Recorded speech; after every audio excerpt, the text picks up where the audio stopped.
on September, excuse me, You're right. October, Nope, September, Tony. September 13th, excuse me. I thought I was looking at the draft minutes. And Clerk Meadows, would you please call the roll? Yes, good morning, commissioners. Commissioner Ort, I'm here. Commissioner Ignacio, Here. Commissioner Ward, Here.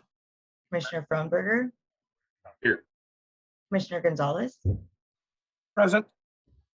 Commissioner McGordy, Here. Commissioner Mulhern, Here. Commissioner Bazzani, Here.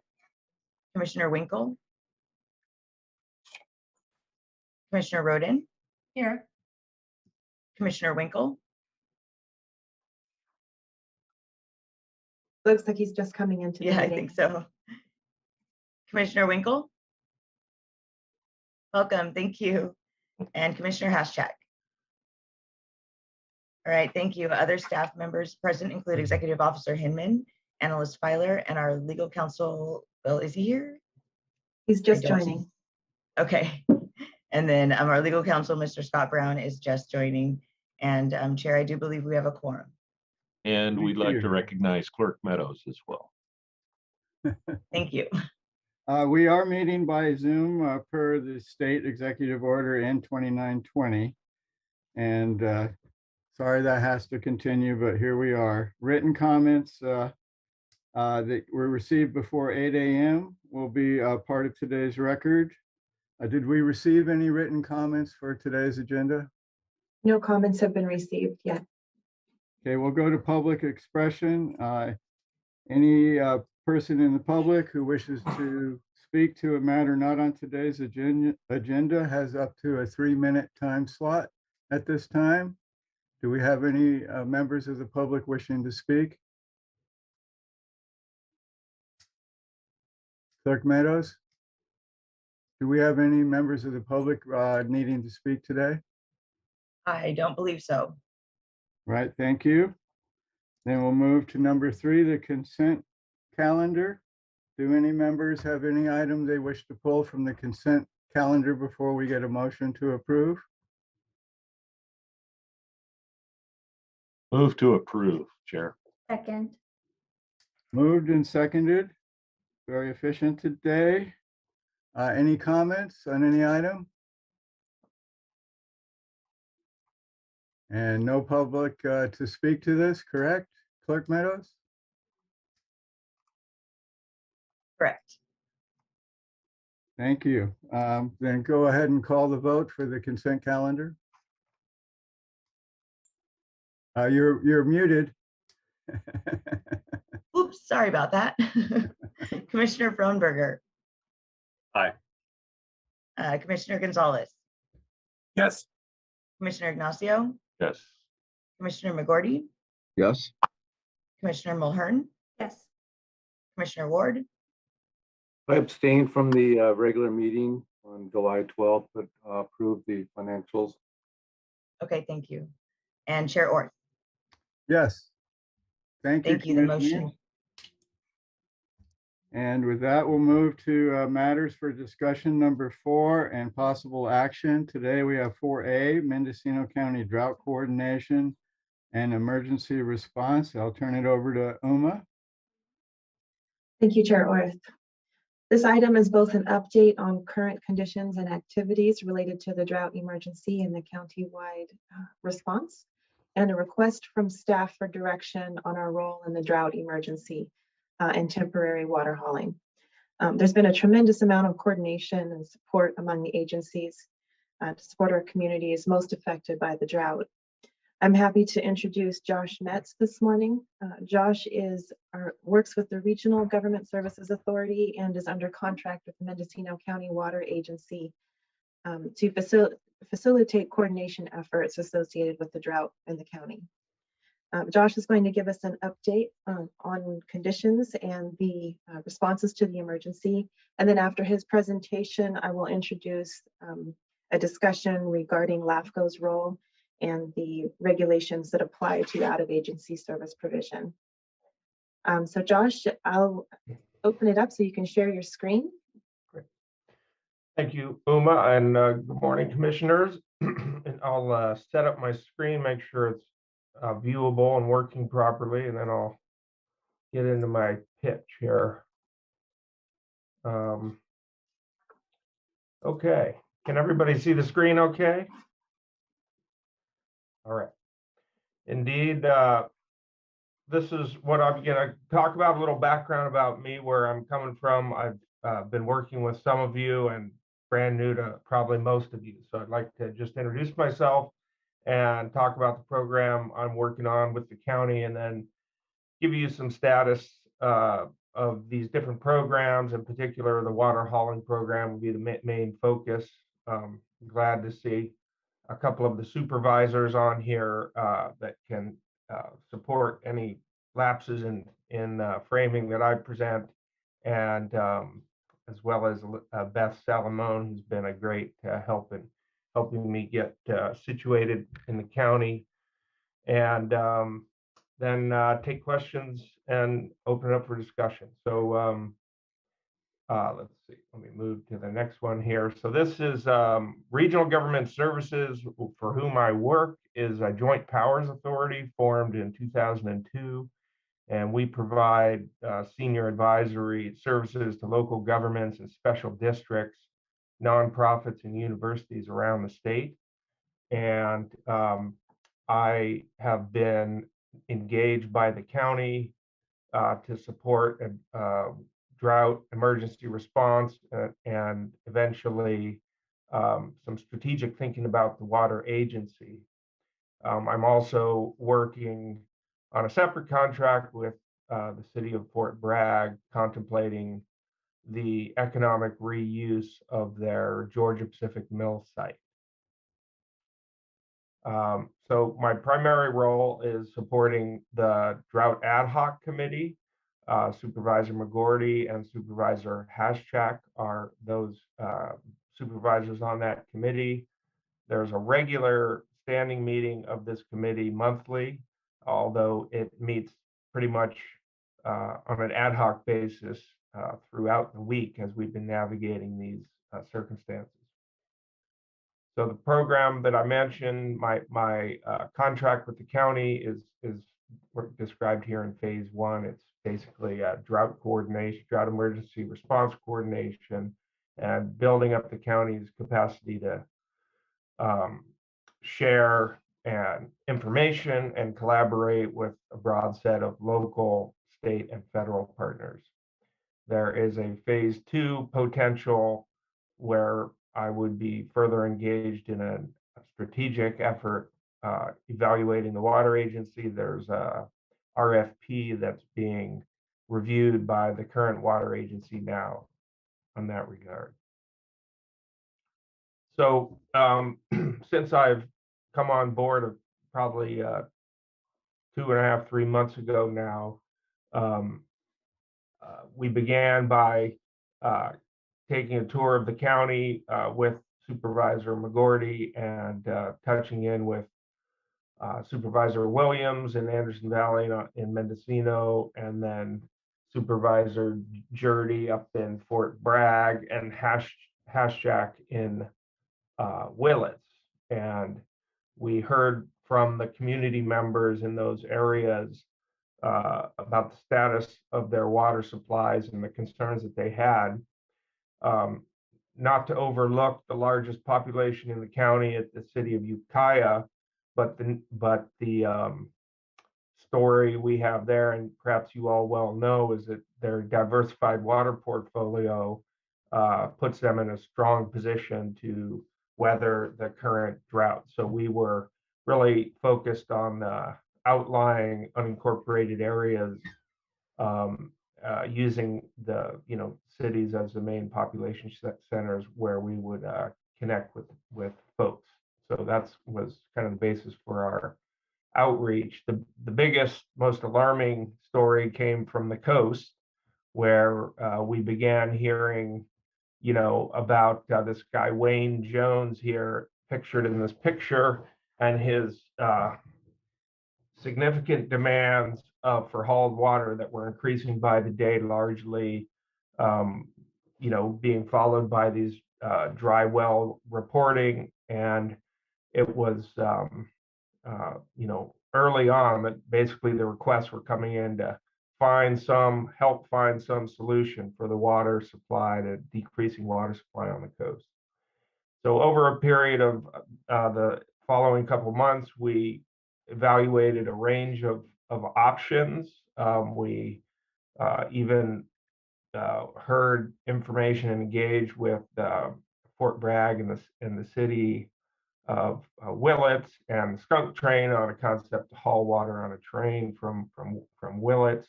All of that became very problematic for a number of reasons. And really, as the situation on the coast deteriorated, we focused really on just meeting an increasingly urgent need. There was kind of day by day, week by week decreasing supplies available that were traditionally hauled from other parts of the coast. And so what resulted was a recognition that this was indeed a significant timely emergency. And so a mutual aid agreement was framed up that would allow for long hauling water from the city of Ukiah to Fort Bragg being input into their system and then treated there again and made available for hauling to unincorporated areas. This was after all the traditional supply points on the coast were curtailed for lack of supply. And we, in putting together this program, were in close coordination with the State Division of Drinking Water, who had significant concerns over ensuring health and human safety and water quality, and also with the Department of Water Resources, who had concerns about whether they would be able to support the program due to the constraints of their funding programs. In particular, this question of the end use of the water. So there was a big question around whether the water would be used specifically for domestic purposes or potentially for commercial purposes. And as we all know, the economy on the coast is very dependent on this hospitality industry, which in a secondary way could be viewed as supporting the health and human safety of the residents on the coast. And so what resulted was a program where there are two prices being charged for the water. And we can talk about that a little more, but basically the Board of Supervisors has stepped in to initially to cover about 80% of the long haul cost of water that would be used by a commercial entity. So there have been a series of actions that the Board of Supervisors have taken, including the declaration of the drought emergency back in April, and a series of directions to staff to pursue this program, and including funding the program initially with the aim of pursuing state and federal funds to reimburse any long-term costs. And so we're currently in that process now, having submitted application to the Department of Water Resources to cover the hauling program. So the status of the program currently is that there is an emergency contract in place. I believe today there may be one or two additional haulers added to that program. The initial contract was with a local hauler out of Redwood Valley who historically hauled ice cream or milk from the Humboldt dairy up in Fortuna, and was scaling that down as the summer slows down. There's, I guess, less demand for ice cream. But that's good news for us because he was able to clean the tank, get it. We actually worked with the Division of Drinking Water to get a waiver for the longer certification process. They have established a certain criteria by which they'll evaluate individual haulers for public health and safety. And so long as it's something like milk or wine that was in the tanks and not oil and gas, there are a series of tests that they are requiring to get those tankers into operation. We're also sourcing tankers from a existing list that the California Department of Public Health maintains for certified potable water haulers. That's the ideal facility to use. It's just been difficult to get enough tankers to move a significant amount of water, but the two that are coming on today should add somewhere between 12 and 24,000 gallons a day capacity to the hauling. And so, our initial target for the hauling to get through the end of the year is 75,000 gallons a day. That's somewhere around 10 to 12 truckloads a day at 6,000 gallons apiece. And so that's kind of the status of the program. Both everyone recognizes that this is not a sustainable solution by any means, but that it does meet the emergency need that's out there. If anyone's joined some of our drought ad hoc committee calls, you would have heard the increasing urgency from the public who are joining those calls. So additionally, we take at these meetings, we take status reports from our partners in the region. And so this is kind of just showing the areas that we're engaged with on a regular basis. We've had really great participation from water professionals locally. And I think that's resulting in us having a much better handle on kind of urgent situations around the county, to address the sustainability of the question of water hauling. The longer term solution has got to be a strategic development of facilities for water resiliency. So that, I think, is the realm of the water agency's charge and would kind of follow after getting through this immediate situation.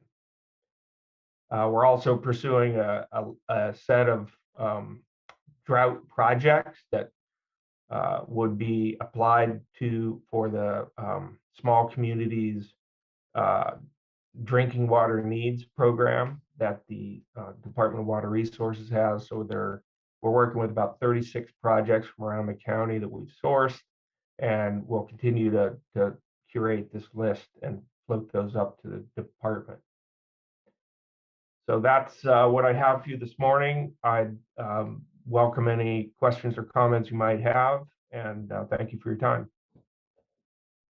And with that, I'll open it up to questions from commissioners. Glenn, go ahead. So Josh, good morning, and thank you. I just want to let everybody know how hard Josh and the drought task force and county staff have worked on trying to put this together.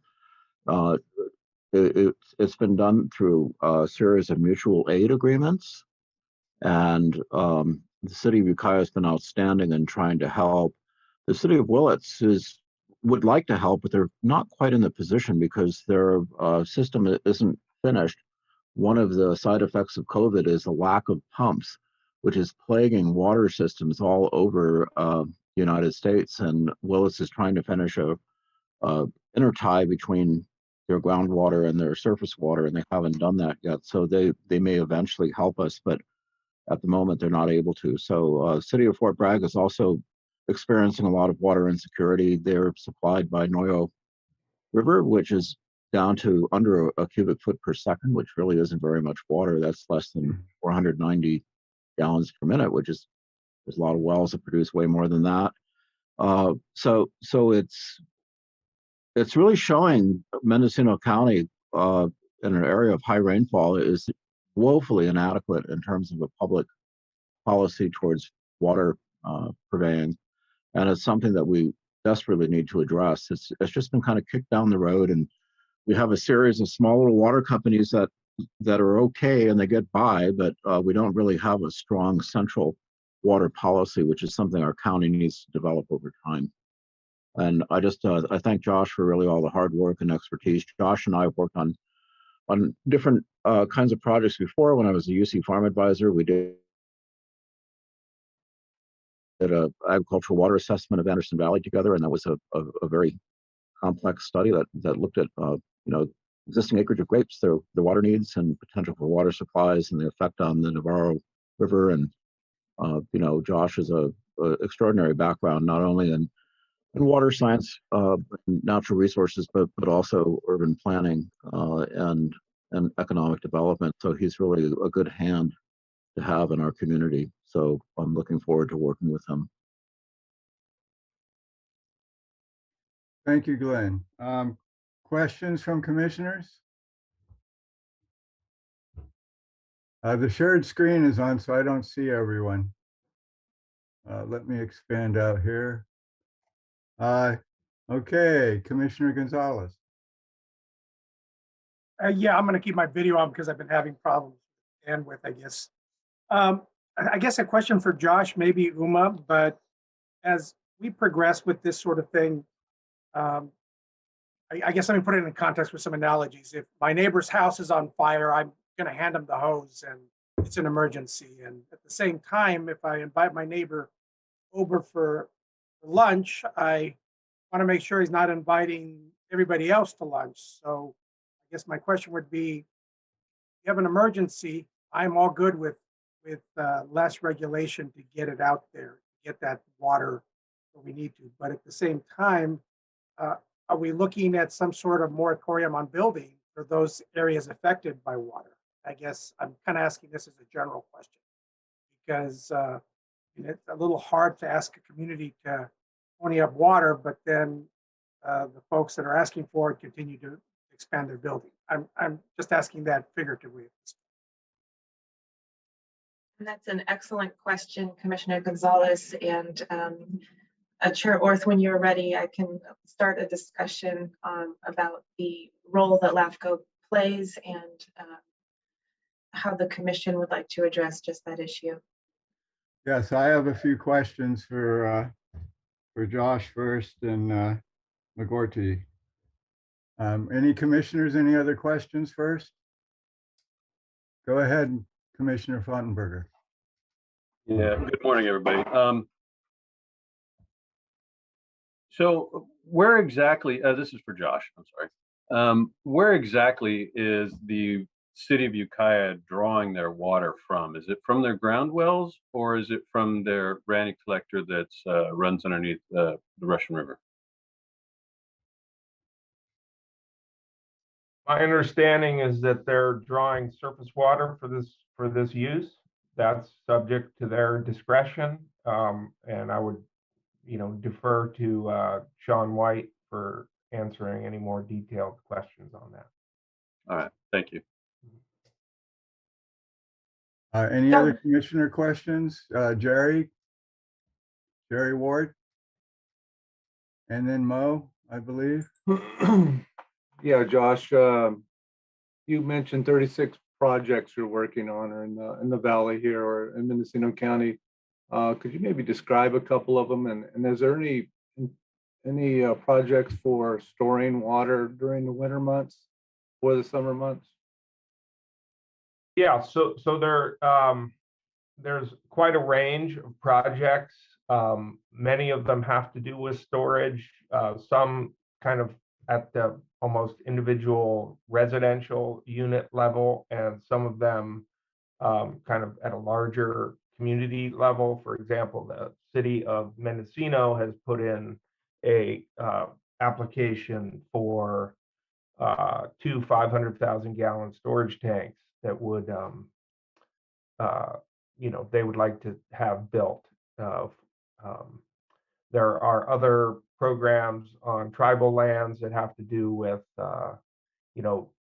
holding tanks. There's a proposal for a sensor network and kind of a telemetry system that would inform the groundwater monitoring system in the Ukiah Valley. There's kind of a broad set of projects.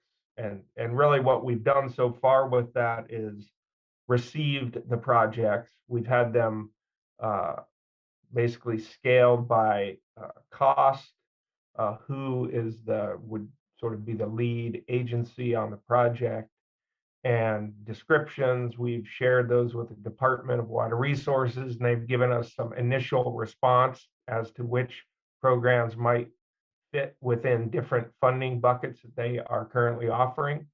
And so, in fact, later today, we have a meeting internally with county staff and where we are developing a sort of initial ranking of these projects based on a set of criteria that would have to do with questions like, will they help us resolve the immediate situation for next year, storage, things like that, and are they ready projects that could be implemented in the next 6 to 9 months? Those would be ones that we would recommend as high priority projects to fund. And then those will be filtered up through the ad hoc committee and eventually get to the full board for direction. And we expect that to happen by the end of the month. And then the county staff would lead the application process directly to the Department of Water Resources for funding. If I may, also for the agricultural communities that have ponds, will there be some relief and maybe from the water board to expand their ponds for more capacity? I don't believe we currently have a project just in that dealing with that specific topic. I'll have to double check, but it seems like that's a reasonable project to contemplate. Yeah, thank you. Mo, did you have questions? I did not, Mr. Chair. Thank you very much. Okay. I have 3 questions for Josh. The first is, and has it been researched to see if the National Guard can do the potable water hauling to Fort Bragg? Yeah, that's a common question that we have had. We have been kind of working that up both through the Cal OES structure, as well as conversations with Diane Feinstein's office. Nobody as yet has stepped up with that as a offering. What has come back initially from our conversation last Friday morning with the Cal OES folks is that any request to National Guard or any of the other federal agencies, they would look to understand exactly what outreach has been done locally and regionally by the county to solve the problem. And so we have, we have that description put together. The county staff is tracking all of the outreach they're doing. I can tell you it's pretty extensive in terms of, both broadcasting the need for proposals, but also directly calling numerous hauling companies, both, water type haulers, as well as Supervisor McGordy's extensive wine industry hauling connections. So yeah, quite a bit of outreach going on there. And I think it would just be, sort of unlike a hurricane or a fire. This is a emergency that seems to creep along and then all of a sudden be, high on people's radar. So mobilizing that kind of response is a little more complex. Thank you, Josh. My second question is, have you worked with other county LAFCOs before? Indeed, I have, yes. Okay, great. And number 3 would be, Are you aware of our work for County Service Area number 3 and the ability to adopt the water power to help coordinate and also grant seek, companion to Mendocino Water Agency, similar to Sonoma County Service Area 41? I am not, and I would welcome any information there. We are in a public process for reviewing County Service Area 3, and I just ask that you follow it and make any comments as we move through it. Okay.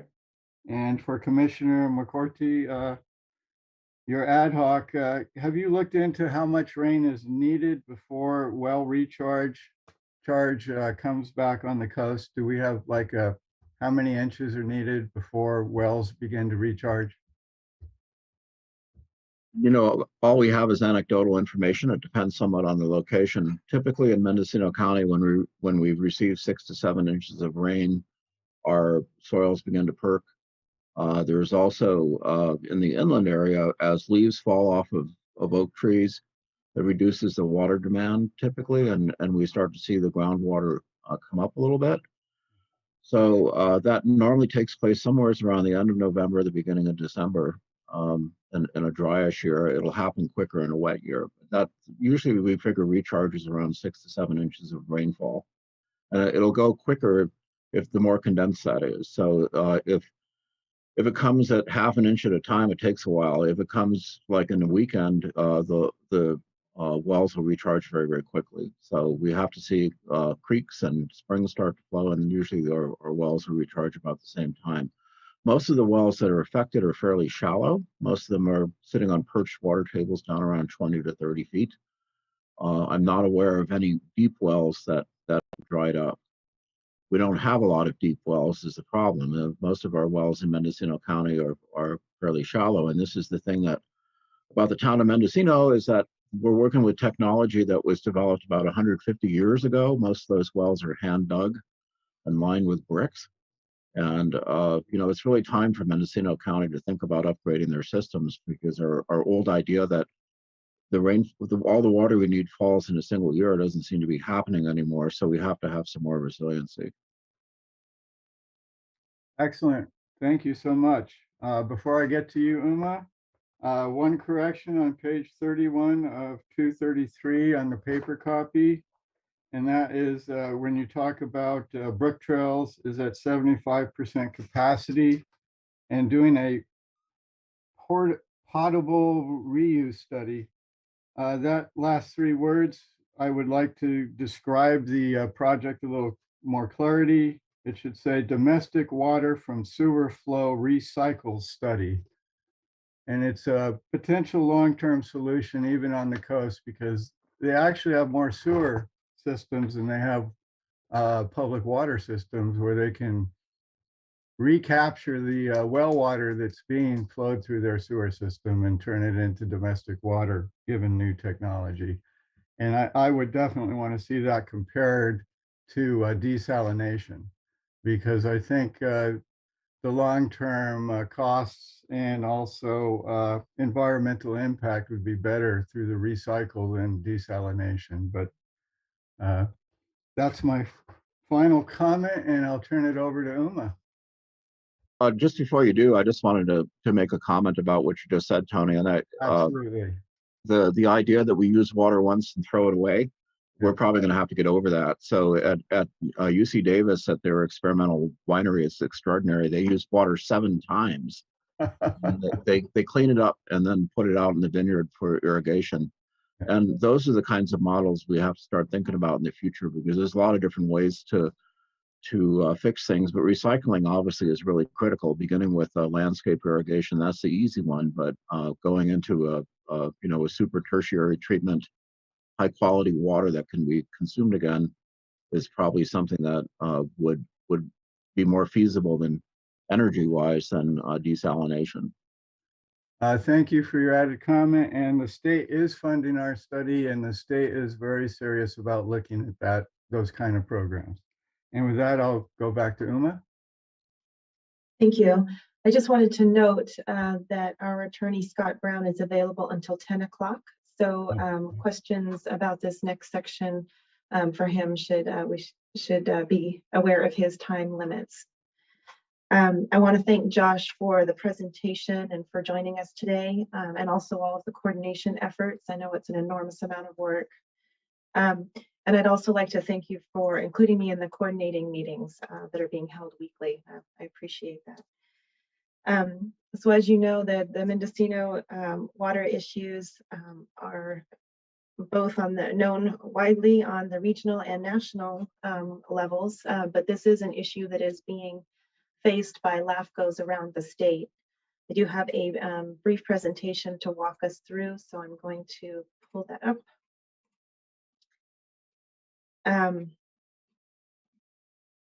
Let's see. We'll just walk through these. Okay, so LAFCO's charge is governed by Government Code 56133. We also have a number of local policies starting at 12.2 that direct LAFCO to review and authorize any new or extended services to any party or property outside of its jurisdictional boundaries. Consistent with that, we did send out a couple of letters, both to the Mendocino County Water Agency as well as agencies and cities within the county, reminding them of the requirements of 56133. It is certainly not our intent to cause issue with or additional red tape for the efforts being put forth throughout the county. However, we do have the LAFCO requirements that we need to address. So as a reminder, LAFCO's charge is to facilitate orderly growth, and water is certainly considered a growth-inducing service. One of the areas that we have to address this is through our municipal service reviews, where we have to make determinations for the present and planned capacity of public facilities, the adequacy of municipal services, and addressing any infrastructure needs or deficiencies. So it's very important that at a bare minimum, we receive the data and documentation necessary for us to make these considerations and determinations for agencies when we do review them. So Government Code Section 56133 is in the Cortese-Knox-Hertzberg Act, and it addresses services by contract outside city or district boundaries. So again, it requires any agency to first receive written approval from LAFCO for the provision of new or extended services by contract or agreement outside of its jurisdictional boundary. Some of the factors for consideration is it must be in anticipation of a later change of organization, such as an annexation, or there is a provision for in response to threat to health and safety.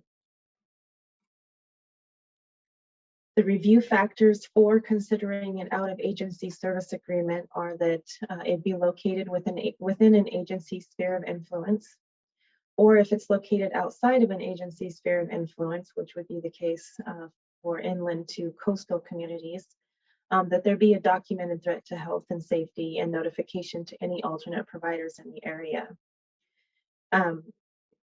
At the staff level, we've discussed this, and it certainly seems like the declaration of a drought emergency would would suffice the documentation for health and safety threats. There's also a requirement in the CKH that the property owner record an agreement consenting to future annexation or a similar mechanism. There are a number of exemptions in the CKH. One of those is the transfer of non-potable or non-treated water. So the typical out-of-agency service agreement, this is the process. The proposal is put forward by an agency. If it does fall under the urgent circumstances, then there is an administrative approval process. If it does not meet the criteria for an urgent circumstance, then there is an application process to the commission for consideration.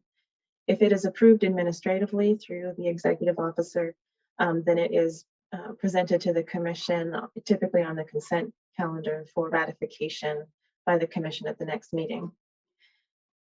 If the proposal is exempt, so it would be submitted to LAFCO, the executive officer who would do a review of exemptions. And then that determination could be made at the administrative level. So the question is, what role does LAFCO have in this specific emergency?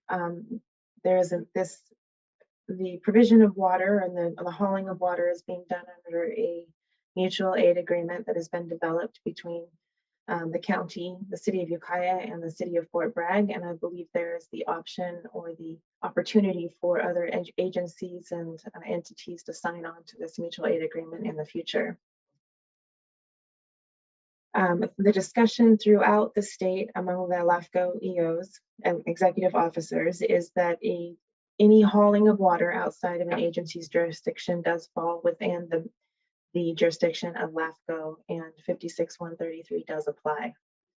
So the question that staff is putting forward for the commission's consideration, and this list of options has been developed to aid in the discussion.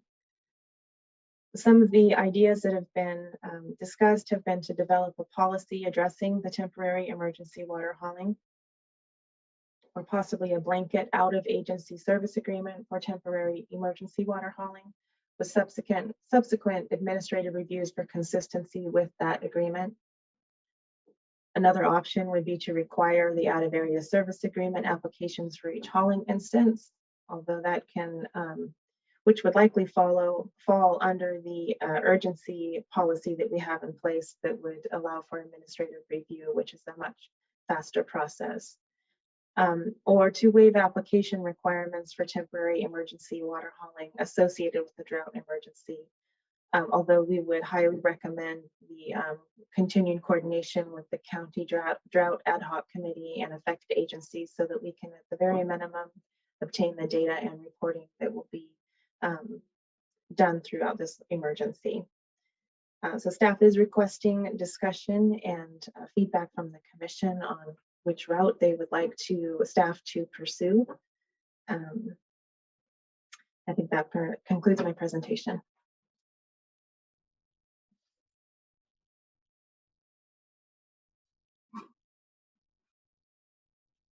Excuse me, I was muted. Matt, you have your hand up, and then Glenn. Yeah, thank you. So has a declared drought ever been used as a health and safety exemption like we're talking about here? Because we have droughts routinely throughout California, and I'm just curious if this is a standard way to address that situation. And I have a second question also. I consider that a question for Scott Brown. You're muted.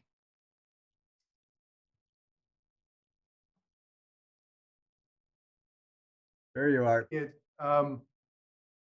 Well, I'm sure it has happened before, but I'm not sure whether it's happened at such a comprehensive level as in Mendocino County. And so, you know, I mean, I doubt many LAFCOs would bother if it's, you know, sending trucks hauling for 2 weeks. That, but here we're looking at truck hauling till January, if necessary.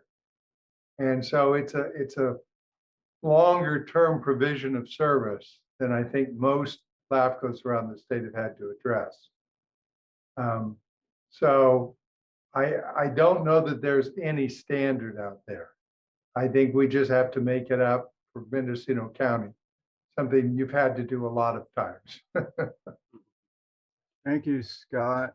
All right, and my second question is, what with this potential, with this temporary water hauling situation, what is in place at the county level or at our level that ensures that these affected areas actually take action moving forward? So, you know, in 5 years, they have a well-executed plan that should avoid this sort of situation, you know, from affecting other areas in the county, and not just rely on, say, oh, well, there's a drought, we can get water from someplace else. Uma, could you step in on that? Well, that's a really great question. I think from LAFCO's perspective, it's certainly that's why it's so important for us to at least be involved in the data, so that we can include that information in our municipal service reviews and sphere of influence updates, because it will come to a point where it will affect development and whether or not the commission allows for annexations into an agency, and making those determinations on whether that agency is providing adequate services and has the capacity to serve the areas that it has within its jurisdiction and areas that may want to annex in.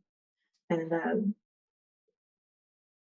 Scott Brown might have some more thoughts on that, but those are my initial thoughts.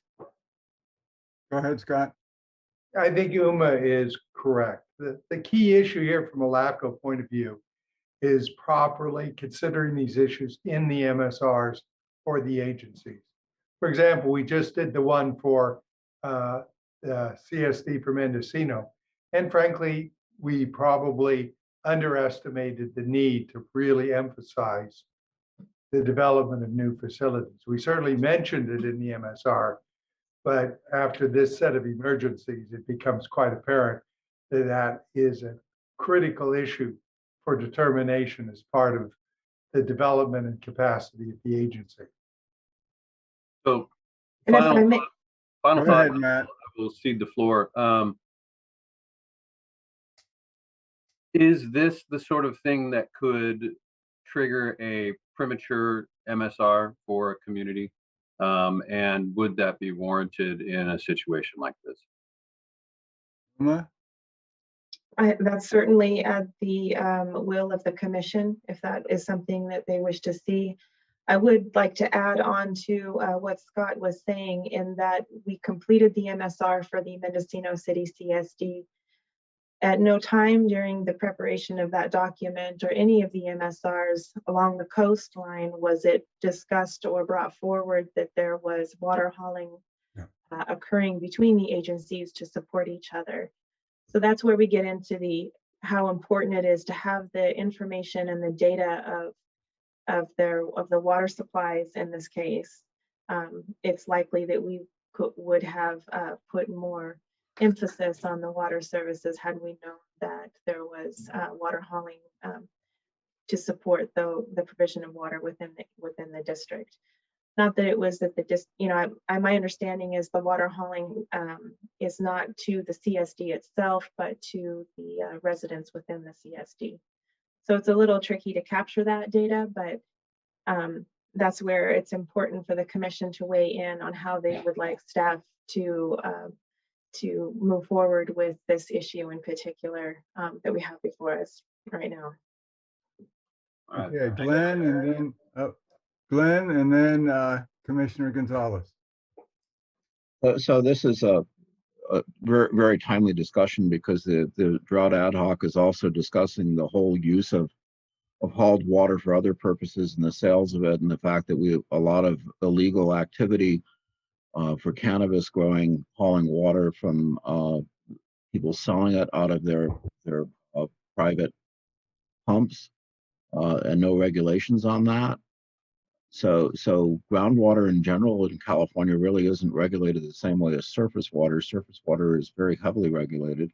Groundwater is not, for the most part, unless you happen to be in a region that's part of the Sustainable Groundwater Management Act process, which Ukiah Valley is. It's the only area in Mendocino County that is, but there's still no requirements or any discussion of selling water from the groundwater. We just have to maintain certain levels, and that's kind of the key issue. When we get to surface water, the State Water Resources Control Board puts themselves in charge of interbasin transfers, which is kind of an issue, which is something that is going on around the state, where essentially you can't do interbasin transfers unless you have the blessing of the State Water Resources Control Board. But that's mostly about really large volumes of water. In this case, we're talking about 25 to 50 acre feet, which my neighbor's vineyard's got more water stored than that. So this is a puddle in terms of municipal water use. This is not very much water at all. So that brings up the question as to how involved LAFCO wants to put staff time into something like this. When I discussed this with the State Water Resources Control Board, that you were concerned and interested, they were surprised. They said they've never heard of anybody, taking on emergency transfer of water by truck, and they have, arrangements over the years to supply communities on an emergency basis, but LAFCO usually doesn't come into the discussion because of the small volume of water that's moved. And since it's a temporary situation and basis, the State Water Resources Control Board says it's rare that LAFCO gets involved. They've never seen it before, actually. So they were very surprised, of the Mendocino LAFCO concern. That doesn't mean that we can't or shouldn't. I'm just telling you a little bit of what some of the standard precedents are around the state as far as the State Water Resources Control Board is concerned. Just sharing that information. I will comment on that real quick. Mendocino has always been a leader, number one, in state policy, so I'm not too surprised by that. And also, climate change brings a new day here, and even the redistricting commission was talking about looking at watersheds because of the water issues within Mendocino County. So it's an enlarging issue, and it's time to begin to, I do think that we could look at developing a policy for future occurrences, and I will support waiving the application and tracking and working with the water agency and the ad hoc. Commissioner Gonzalez. Number one, I want to thank Commissioner Frohnberger. You covered a couple of things I had there, and I kind of agree with Chair Orth. I would consider waiving the requirement, but I do want that coordination. I think I'm glad that you're at the table. And down the road, I mean, an emergency is an emergency. Line of work I used to be in, you responded in an emergency. But down the road, like I said, I have some concerns that folks are going to still be building and they don't have the capacity. And I guess that's the whole developing a policy down the road that we should be looking at. That's all I've got. Any other questions? Matt, you still have your hand up, and Commissioner Ward, go ahead. Yeah, Uma, pertaining to the potable water and LAFCO's role, have you approved any extended services by contractor agreement? We have an application for from the city of Fort Bragg to supply water to 2 parcels within their sphere, but outside of their jurisdiction. It is due to dry wells, so it does fall under the urgency policy, and we will be looking at that this week, and it will be on the commission agenda for ratification in October. Okay, thank you. And then in your report, you describe 4 options that should be identified by the commission in the future. Is that something that will be put into the executive committee or the policy and procedure committee to look at? I think depending on the direction of the commission today, then yes, we will either be convening a policies and procedures committee meeting or taking next steps with the executive committee. Okay, thank you. That's all I had, Tony. And I could see developing the policy. If we move forward with that, certainly would go to the policy committee, and the waive application and working with the ad hoc committee would be with the executive committee. Matt, you had an additional question. Yes, thank you, Chair. So just to speak to Mr. McGordy's statement earlier, this has been, this sort of situation has been dealt with by LAFCOs in the past, just probably not in this area, and our local regulators, because of the unique water systems that we have here and the way that the water falls in California, it's never, this is a unique situation for this area. I just wanted to clarify that for folks. Thank you, Matt. And Uma, yes. Thank you. If I could add to that, as I noted, this has been a discussion over the last couple of months on the executive officer listserv among the LAFCOs statewide.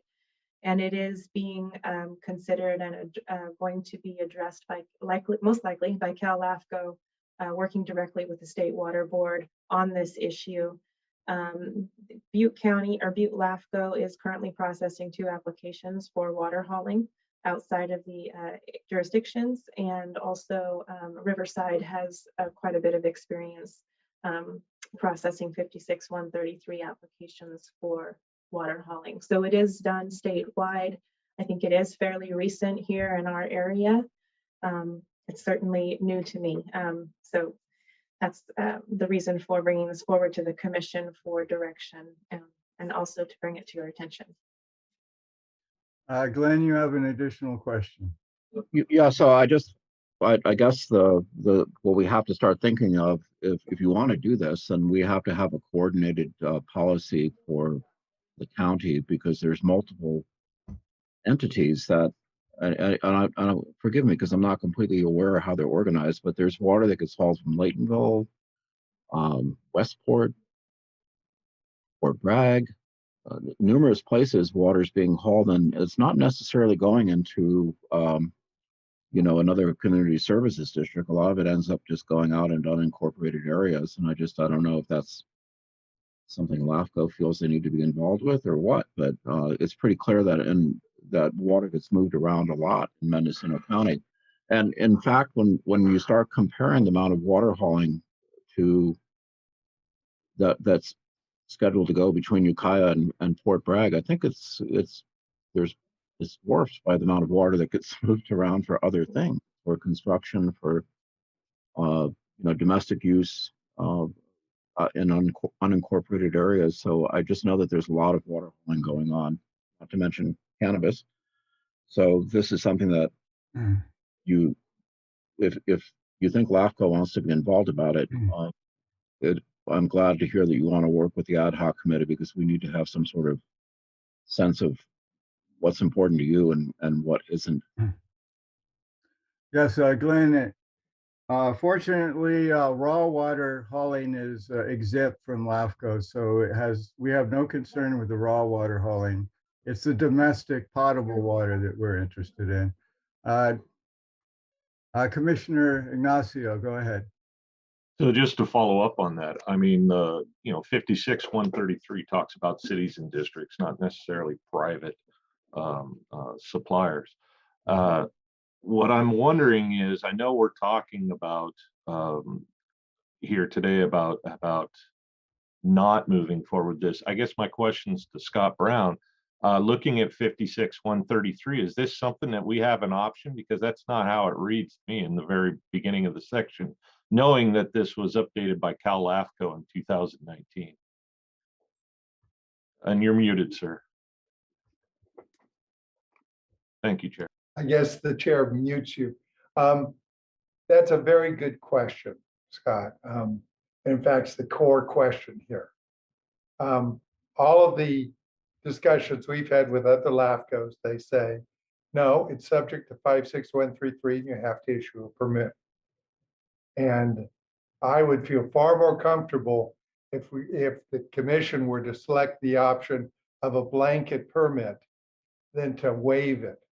Because if you waive it, then you're doing something that is unclear legally, and it's unclear to what extent it extends. I mean, would they feel that they were waived for the next 3 years? Would other agencies doing the same thing feel that they didn't have to come to LAFCO because it was waived? I mean, at a bare minimum, if we were going to waive it here, we'd have to have very, very tight conditions on what the waiver was about. But frankly, I would recommend, it's not going to involve any more effort to the agencies involved, but to let UMA just issue a blanket approval. So That with complies that, with 56133 and no more effort. Uma, can you back up one slide to your flow chart there? Because I think that kind of leads us to where we're probably going today. And I support what council is suggesting as well. I think Uma's done a good job to this point. I think LAFCO needs to stay involved as per mandate. And as long as we're not inhibiting the public safety or, during an emergency like this, I would support a blanket option at this point. Thank you, Chair.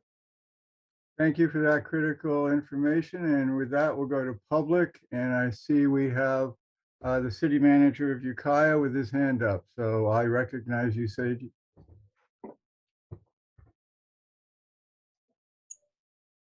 Sorry. Hi, good afternoon. Good morning. Thank you.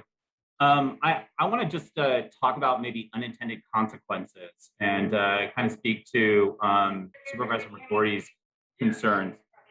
I'm getting a little feedback. I'm sorry. I don't know that that's coming from my. No, that's okay. I think someone had to mute. Okay. Move on. Yeah. Not a problem. Tony's radio, or Jerry's radio, rather. So I want to remind the commission, in this circumstance in which water and services are being provided, it's being done under emergency circumstances. Emergency circumstances last specific periods of time, and there's a separate governing structure for the providing and receiving emergency help under the California Emergency Services Act. And I want to. The section in 56-133 applies to out-of-area service agreements, and it's not only water, it's all services that are extended outside. And, certainly if we had to come as a city to, fires happen all the time. There was a fire just this past weekend in Redwood Valley, in which we had a multi-agency response from multiple jurisdictions.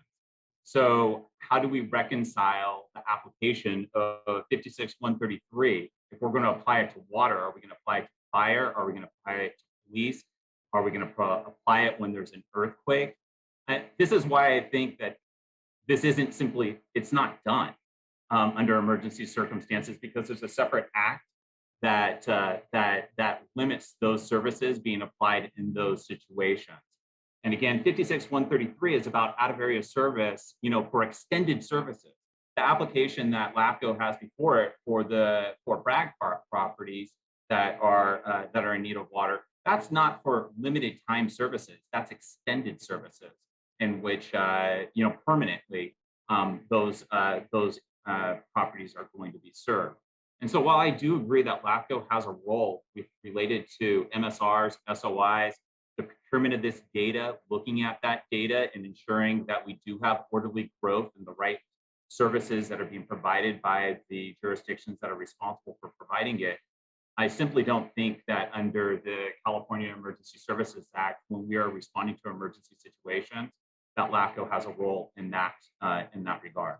If it was going to be an ongoing permanent delivery of service, then I think absolutely that would fall under the 56-133 out-of-area service agreements. But the agreements that we're currently doing are mutual aid service agreements, and I haven't seen a LAFCO take up mutual aid service agreements as a matter of authority. So I think that there's probably additional research, perhaps additional legal research that needs to be done, and that we need to think about the unintended consequences of going down this path. Thank you. Follow-up comment, Chair. Go ahead. So as Sage has identified, I believe the mutual aid services are existing services that have been in place for probably decades. We're just talking about new services. This conversation we're having today is we're in an unprecedented state. I think the commission giving the blanketing approval to the administration is the right way to go, and that we just stay in place here, because we've had a situation where LAFCO's had to play catch up on some of this. And again, I would defer the legal ease of this to Scott Brown. Okay, thank you. Those are important considerations. I think the blanket out of agency service agreement has just been elevated to the commission. Also, I think any policy would actually be to address the mutual aid exemption and declared emergencies as a matter of policy, so we know what direction LAFCO commission should take in the future should this occur again. And with that, I'll go to Commissioner Ward. Yeah, thank you, Tony. I agree with both Sage and Scott. One of my concerns is that we're spending a lot of time on this water stuff as well. It's a very important topic, but we also have MSRs, SOIs to get through. We only meet 10 times a year. We're either going to have to meet more often, but we're putting a lot more emphasis on our staff to do more work. And as you know, our budget has increased, but we're not getting our core responsibilities done as well. So I appreciate the updates every month on water, but we need to just concentrate on what we are supposed to do as our LAFCO responsibility. Thank you. Yes, Commissioner Ward, and today's agenda is full of those kind of responsibilities carrying forward. Any other questions or comments? If not, I'm looking for direction, a motion for direction to staff. Does any commissioner have a motion ready? Yes, I have a motion. Actually, it's a continuation. If you're looking for a motion, I think I would move that this topic be sent to either the executive board or the policy board. But I'd like Sage's input if it does go to the executive board. That's not a very good motion. Is there a second? Actually, let me rephrase, Chair. Please. I would who's meeting first next on the calendar? Is it the policy board or the executive committee? We don't currently have a meeting scheduled, so we can do either. I move that this topic be brought up for the executive committee. I'll second it. Motion made and seconded. The executive committee would be tasked, and I'm pretty sure that will consider and recommend to the policy committee, and we'll deal with this. Comments from commissioners on the motion? Comments from staff on the motion? I would like to invite our attorney Scott Brown to add anything if he wishes. Yes, please do. Well, I think you're referring it to the executive committee. I think that may be a more appropriate point to deal with it, the details in depth. Though I must say, I don't think we're going to have any legal resolution unless someone wants to, take this either to court or to do an extensive legal research. So my hope is not to make this a big deal. I mean, if we give a blanket approval, it's done. We don't have to deal with it again. And it doesn't hurt. I mean, Sage may have his own views of that, and he just ignores our blanket approval if he believes it's illegal. The point of it is the water continues to be delivered. Okay. Any further questions from commissioners on the motion? Then Clerk Meadows, would you call the roll, please?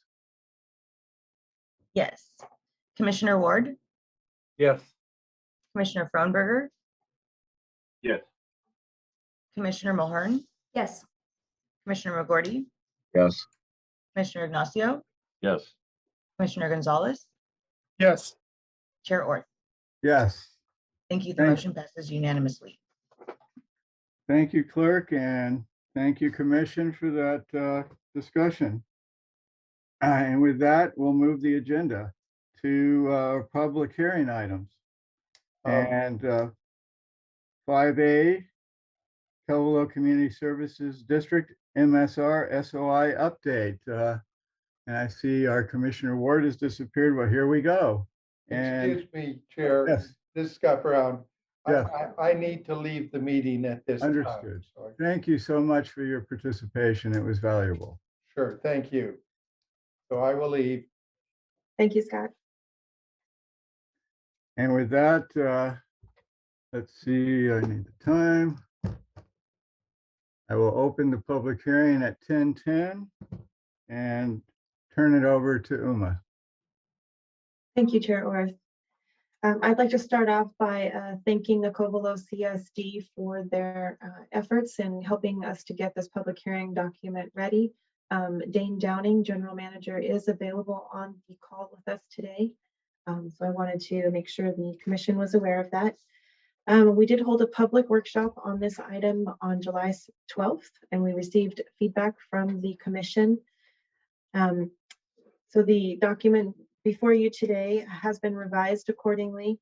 A couple of comments and questions that have been addressed is that we did want to clarify that there are 2 wastewater treatment plants in the valley. The Covelo CSD does operate a wastewater treatment plant on the lower right-hand corner of your screen in this area. There is another wastewater treatment plant to the north of the CSD that is owned and operated by the Round Valley Indian tribes. And a few of the other questions that were presented by the commission were the downtown burned lots. And about half of the downtown Covelo burned, I believe it was last year. And were those lots, were development of them be subject to the moratorium? We did clarify with the general manager that no, they have continued to pay their sewage fees, so they are not subject to the moratorium. The other item of needing clarification was the financial status of the district. And we did clarify that the budget has been balanced since 2018. The audits and the financial statements use a depreciation expense method. So the text on page 70 of your agenda packet has been clarified for the financial conditions of the district. I don't have anything else to present, although I would again remind you that the general manager is available for questions. Thank you, Uma. Let's go to questions from commissioners or comments. Okay, Commissioner Ward, get us started.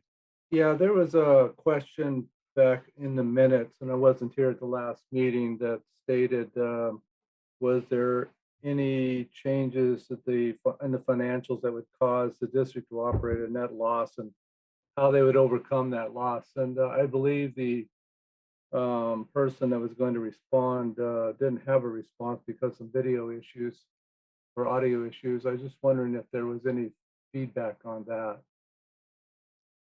That was the clarification that was provided in the document, that they have actually been operating under a balanced budget since 2018. The way the audit has been prepared, that they include the depreciation expenses, which makes it look like they are operating at a deficit. However, they are not currently operating at a deficit. Yes, I hope that answers the question. Yeah, thank you. And then on page 73 of 233, there was a balance sheet in the report that I think we're missing another page because it didn't balance at the very end. It shows the total assets, but there was no total liabilities and equity. So I'm not sure if there was a page missing or what. I will have to look into that. Thank you. And then on the growth in Covelo, through my business, we've realized in the last year or so that the population of Covelo has increased substantially. There's according to the MAC, Municipal Advisory Council, there's over 8,000 people in the Round Valley area. And I'm just wondering if that's going to have an effect on this CSD, or is having an effect on the CSD. Yes, that is a good question, and we tried to include a statement in the MSR about that. We base our population estimates on the U.S. Census. However, as you noted, that the population is likely far greater than what is the official record for the census. So we did include a note on that, and perhaps the general manager could speak to that, the impacts to the district specifically when it's his time. Thank you. And prior to that, I believe the new census data is to be released and updated this month for the 2020 census. Is that correct? And then can we update the population to that number because it's available within the next 30 days? We can do that, although it's, I don't anticipate there will be much official change in record. Right. It's a lot of, we have a lot, in Covelo, there are a lot of transient population. So that is hard to capture as officially. But I think in an official document, the newest population numbers being readily available in the next 30 days should at least be inputted. I recognize that the transient population can be very great throughout Mendocino County this time of year. Commissioners, yes, Commissioner Gonzalez. Actually, a question for Mr. Downing, obviously in light of our last conversation. And is there any thought to standing MOU with the tribe and in light of COVID and everything else, maybe sharing resources or just in an emergency? Just wondering if anything exists, some sort of MOU.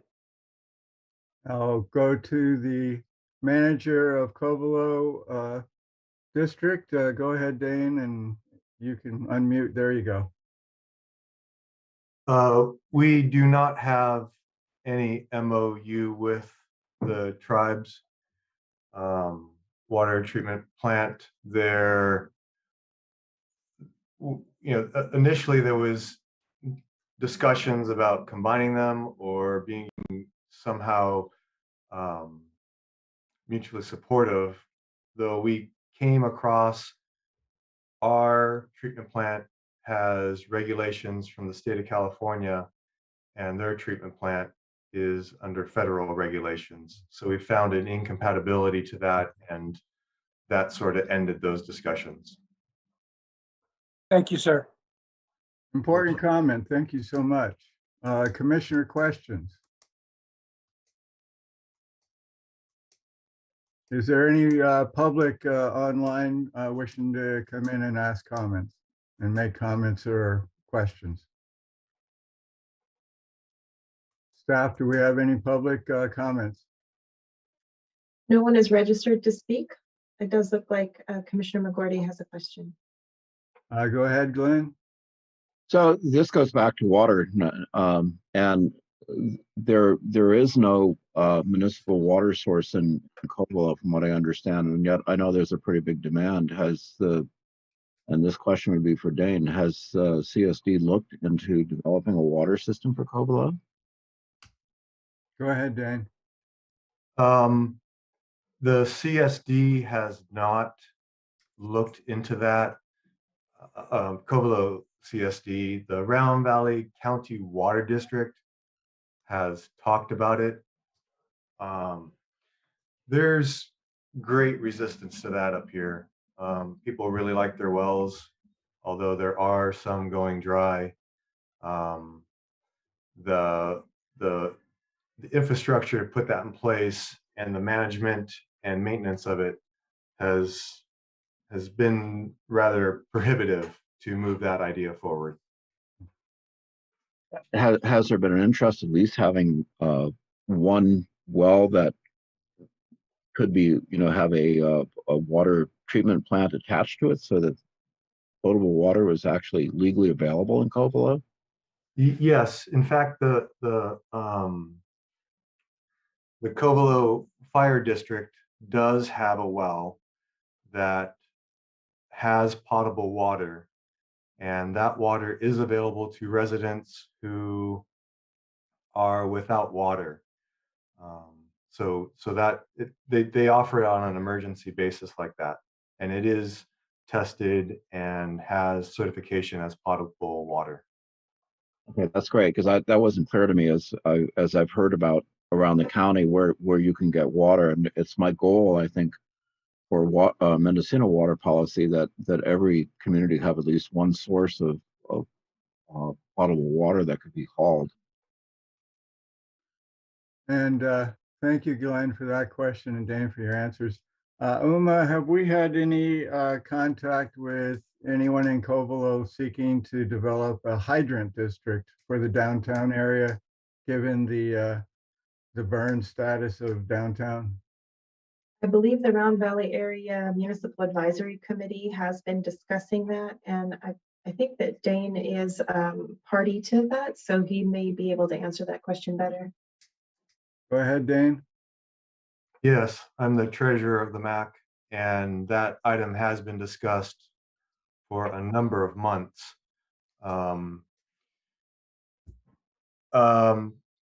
It again it's distilled down to infrastructure and community capacity. Given that the funds are made available to install such a system, which agency would take responsibility for it, and which agency had the capacity to provide the needed maintenance and repairs and oversight to that. And all of that has left the MAC with the item not moving forward into action. It's still being discussed, but there needs to be an agency, unless another one's formed, that would take it on. And yes, there are a number of agencies in the valley who would be legally able to take on such a system. None has raised their hand to take that on.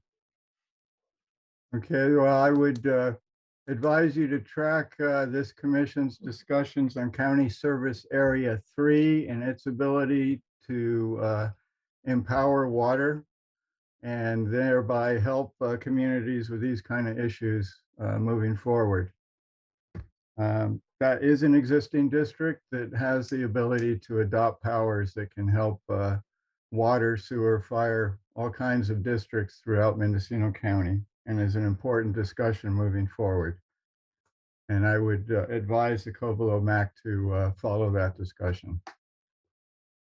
And with that, if there's no further questions, we have 2 action items here. We have to approve the notice of exemption for filing, and then move on to the actual MSR SOI approval through resolution 2021-2202. And I turn it back to the commissioners for any actions. Gonzalez would like to move on to first. That would be the notice of exemption approval and approval for filing. Is there a second? I'll second that. Thank you.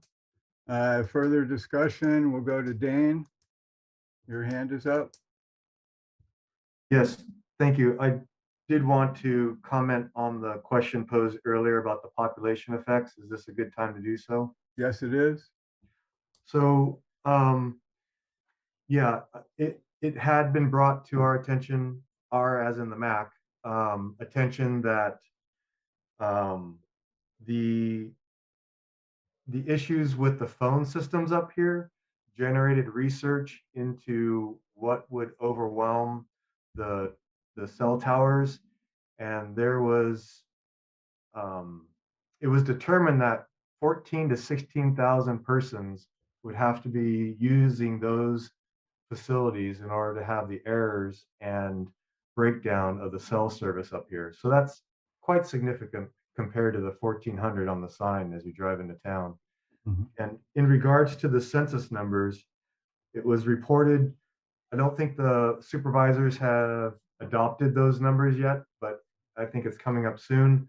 But we were told as the MAC that those numbers hadn't significantly changed for Round Valley in terms of the census count. And that's all. Thank you for that clarification, and that means I think we don't need to make any changes within this document based upon that comment for population. So we have a motion and a second, and go ahead, Christian, with the polling of the members. Okay, Commissioner Mulhern, Yes. Commissioner McGorty, Yes. Commissioner Gonzalez, Yes. Commissioner Ward, Yes. Commissioner Frohnberger, Yes. Commissioner Ignacio, Yes. Chair Orth. Yes. Thank you. The motion passes unanimously. Very well. And with that, I'm looking back to the commissioners for the adoption of LAFCO Resolution 2021-2202 for approving the Covelo Community Services District Municipal Service Review and Sphere of Influence update. Chair, comment. Yes. My packet shows 2021-2201. Can we get clarification, please? Uma?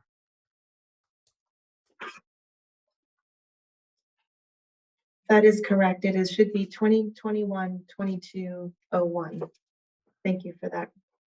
So catching move me. for approval, Chair. That was very timely. Thank you. Is there a second to the motion? Gonzalez seconds. Thank you. Further discussion from the commissioners? Any from staff? Any comments? No comments. Do we have any public comments? I've seen none. Go ahead and poll the members. Clerk Meadows? Okay, Commissioner Ward, Yes. Commissioner Mulhern, Yes. Commissioner Gonzalez, Yes. Commissioner Frohnberger, Yes. Commissioner Ignacio, Yes. Commissioner McGorty, Yes. Chair Orth. Yes, and I did forget to close the public hearing, so I will close it now at 10:27. Sorry about that. And with that, we'll move to our next item, which is workshop item. This is number 6A, Ukiah Valley Fire District MSR SOI updates. And by the way, thank you, staff, for very well prepared documents thus far. Thank you. And I'll turn it over to you, Emma. Thank you. Just very briefly, I wanted to, I'll hand this over to our analyst, Larkin Filer, in a moment. I want to give a very special thank you to Craig Schlatter and Chief Hutchison, both who were very responsive in helping us get this document before you. This is a crucial document and crucial step in the application from the Ukiah Valley Fire District to annex the city of Ukiah. In order to do that, there is also a sphere amendment in that application. This sets the groundwork for that to be heard as soon as possible. And also a recognition that I am sure Chief Hutchison is very tired today, and we thank you for being here with us. And Larkin, I will hand this over to you for presentation. Thank you. Good morning, commissioners. I'm going to put a map on the screen and hopefully you can see it. Is that coming across, Uma? Yes, it is. You might want to great. shrink it a little bit so that we can see the whole thing. There we go. Okay, so this is a workshop to introduce the draft municipal service review and sphere of influence update study for the Ukiah Valley Fire District, which starts on page 124 of your packet. As background, the district was formed in 1947 and provides fire protection and emergency medical services to the greater Ukiah Valley area. And I'm gonna zoom in a little bit so you can see the boundary of the district extends, it's approximately 80 square miles in size, and it extends from Lake Mendocino on the north end, and it extends all the way down to Highway 101 and Nelson Ranch Road on the south end. And then as you can see, the city of Ukiah is located essentially in the central portion of the agency boundary for the district. Through a 2017 joint powers agreement, the district and the city of Ukiah operate under a functional consolidation of fire services known as the Ukiah Valley Fire Authority. This is the second MSR prepared for the district, with the first one being adopted in 2013. The existing district SOI is coterminous with the district boundary, so it's essentially identical to the existing district boundary and was established in 1984. As Uma mentioned, the district has filed an application with the city of Ukiah's support for a district annexation of the Ukiah city limits for fire services only, and a concurrent amendment of the district's SOI to be contiguous with the proposed new boundary. And this is planned to come forward for your commission consideration at the October meeting. We are seeking your comments and requested revisions on this draft MSR SOI study to help prepare for the next step, which is the public hearing process. And as Uma mentioned, I want to note that Doug Hutchinson, the fire chief for the Ukiah Valley Fire Authority, and Craig Schlatter, the community development director for the city of Ukiah, are available to answer questions, and want to echo Uma's comments and give them some special thanks for their hard work and help in preparing this workshop item for today. And that concludes my brief presentation, and I'm happy to answer questions.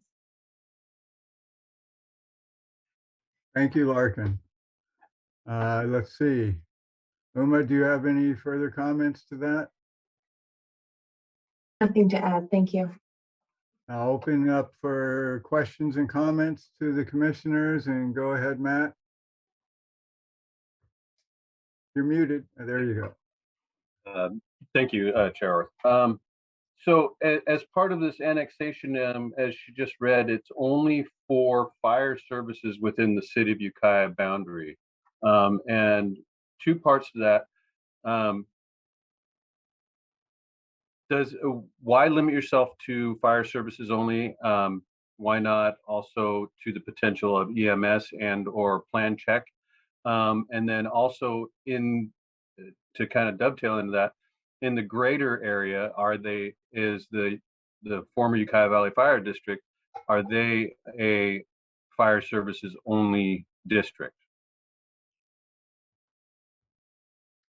Chair Orth, I can try and address that. So my understanding is, while it's, the terminology is for fire services, that does include a broad range of services that the agency provides. There's actually a listing of those services. I can find the page if that is helpful. But it's, I guess fire services is kind of a catch-all terminology. And the full listing of services that the district provides is on page 140 of the packet. And it is under section 2.1.3. So it should have been fire district services, not fire services only. Right. Okay. That it would be, that is an accurate statement, and we're basically going off of the language that was submitted with the application, but it does entail the full suite of services, as you mentioned, the emergency medical response and structural fire protection, wildland fire protection, all the entire aspect of services that the district provides.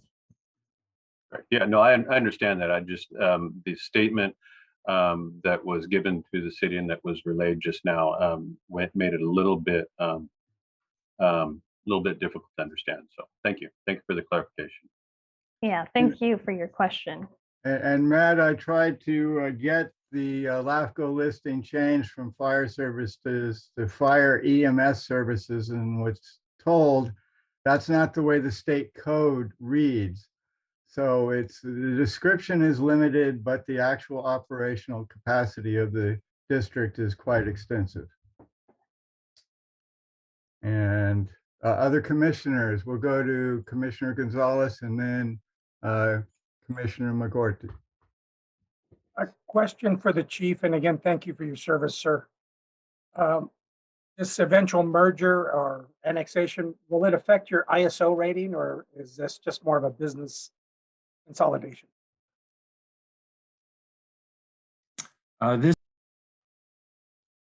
You just muted yourself.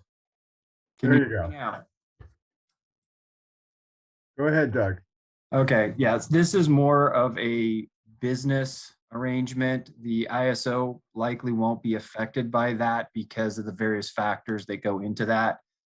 We were just re-rated by the ISO for both the city and district, and our ratings remained unchanged, a 3 in the city and a 4 in the district, primarily due to water supply. So it won't affect the ISO and the outlying at all. Thank you, sir. I would like to extend that comment in that ISO does consider that when you have multiple agencies with instant mutual aid, their equipment and volunteers do affect the ISO, but having just been re-rated and they exist as an authority, those ratings would reflect that. But basically, whether they're annexed in or existing through mutual aid, instant mutual aid, they have that ISO advantage of being able to account for both agencies' equipment and personnel. And that does get reflected in the rating. Glenn, go ahead. So I'm very curious about the financial implications for fees. I'm in the unenviable position of being kind of the end of 2 districts. My property is half in Hopland and half in Ukiah, and the last place for both districts. So I pay double, but I'm not sure that the firemen would get here on time if something serious was going on.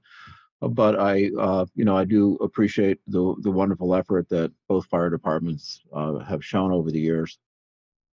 So, in kind of reading through the document, it looks like Ukiah Valley Fire District is a little bit underwater financially. So, can someone talk a little bit about the finances, and maybe Doug can, and what the implications are long term for the cost of consolidation? Okay, Doug, that was a question for you. I also see the city managers available who can also add in if he wishes. Okay, well, I'll take a stab at it and then see if Mr. Sangiacomo wants to add on to it. Where the fire district has been struggling primarily is in kind of keeping up with our cost share for the unified arrangement that we're currently under. And obviously, one of the things that we deal with is neither of our current tax measures are indexed in any way. So they're at the exact same amount as when they were passed back in '97 and then even later. So that's one of the issues that the district faces as far as, being able to keep up with, increasing costs and demands and things like that. The other issue we've identified is it really becomes kind of a fairness issue in that we have a unified agency paying for services or providing services across this broad area. And depending on where you live in the area, you may or may not pay direct fees for that service. So in the fire district, as Commissioner McGorty pointed out, he actually pays direct fees to the fire district for fire protection. The city doesn't have those fees. They finance their fire protection through different means. And so this is also a method of making sure that it's an equitable distribution of those fees across the entire service area. Does that answer your question, sir? Yeah, that helps. So I guess the question is, you pointed out there's some structural inadequacies. So how is that going to get fixed? City Manager Ukiah, go ahead. Yeah, sure. Just to add on to what the chief said. So The addition or the overlay of the fire district onto the city will allow the two measures, the special tax measures that are currently collected in the unincorporated area to be collected within the city of Ukiah. And so from a property tax special assessment side of the equation, everybody that's within this area in the Ukiah Valley essentially will be paying the same amount on the property tax side of the house. Where the chief also indicated is the city of Ukiah also additionally supplements that with other measures that we have on sales tax and some of our normal property tax as well. Eventually the piece that we're missing is those in the unincorporated area. No portion really of the sales tax is going to anything fire service related. And so there still will be an inadequacy, but we're getting closer to having everybody in the Ukiah Valley pay the same amount for fire services. And that's the overall goal here. We're simply, and not just my opinion, but the opinion of the city council and the district board, we're not funding fire services adequately in the Ukiah Valley. And this helps get us to a point where we're at least on a trajectory or a path that puts those mechanisms in place. As the chief pointed out, both of the special assessment measures that the district has in place are not indexed. And after we complete this overlay and annexation, hopefully, we're going to go to work on indexing those measures and finding ways and working within our tax base to get those approvals. So that way the value at least of the dollar coming in stays up with the value and the cost of services that are being delivered. The other thing that we need to also work on is annexation of areas that are developed and will be developed in the Ukiah Valley. And if we're able to get that next phase in, then we will have equal taxation for services that are being provided in the Ukiah Valley. A really nice aspect I want to point out of this JPA agreement that you have between the fire district and the city of Ukiah is that it basically outlines what the orderly development for fire services is going to be currently and into the future. And it already presumes at some point in time, if the city limits should grow to threshold points, that the annexations that will come before LAFCO, those processes, at least between the two agencies, are agreed to. And so again, this is a step in the evolution of providing fire services in the Ukiah Valley. I think it's a really good step. And it puts us on a trajectory to be able to raise the funds needed to support those services. I don't think anyone's going to argue with paying a little bit more for fire protection these days. So this is probably a good time for you to bring it up to the general population. I will also add to that, I'm on the negotiating committee for the two fire associations in the county of Mendocino. And on page 2-19, it does show the Prop 172 added revenues, which is a statewide sales tax. So to some degree, as up to policy by annual policy by the Board of Supervisors, a portion of sales tax from the unincorporated areas is being generated towards fire. Yes, we are lobbying to get a greater share of that, and hopefully by policy. I would also request that we add into that table on 7-19 the TOT tax revenue stream that has now been dedicated to Mendocino Fire, particularly the TOT campground tax approved by the voters that is now being distributed to the fire agencies of Mendocino, including to the two districts in the Ukiah Valley. And I would also state that I will continue to support that the Ukiah Valley and city get 2 shares of that distribution when they're equal shares to the membership. So those are additional revenue streams, and both those two associations are working to add additional revenue streams to those purposes for fire district operations here in Mendocino County. And again, I will also mention CSA 3 and the ability to pick up the fire service to the unincorporated areas is a potential. And I would hope the city of Ukiah and the Ukiah Valley Fire District will participate in the review of CSA County Service Area 3 as this commission moves forward with that. And I'll go back to Sage. You have your hand up. Great, thank you. All excellent points, and absolutely agree with those. I would only add that one more point of revenue stream that should be looked at outside of 172 is the 1% Bradley Burns that is, collected by both cities and the county. That's the 1% general sales tax that is collected, in which a good portion of the 1% collected within the municipal jurisdictions goes to public safety. There's as we have more sprawl and development outside of our municipal locations, which of course puts a lot of pressure on public safety services, including fire, that there should be a look at to what that 1% share towards fire should also be recognized moving forward. Otherwise, there just simply will not be enough to fund fire services without additional tax measures. Thank you for those added comments. Commissioners, additional questions in the workshop?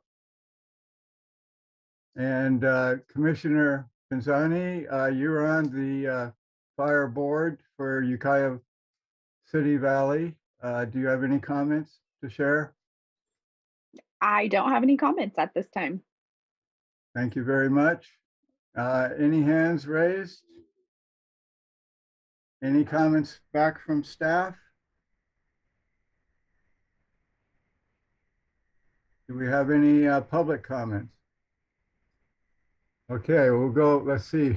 Okay, we'll start with Commissioner Ignacio and then we'll go back to you, Sage.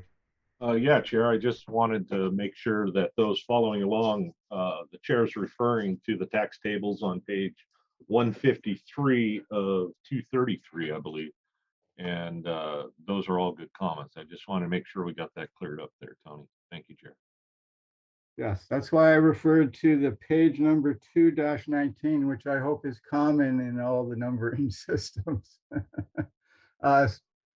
Yes, City Manager, go ahead, please. Yeah, I'm sorry. I should have started off. I wanted to thank staff and the commission for the timely review of this item and how quickly staff is moving to get this item before the commission. It is immensely important to fire services in the Ukiah Valley.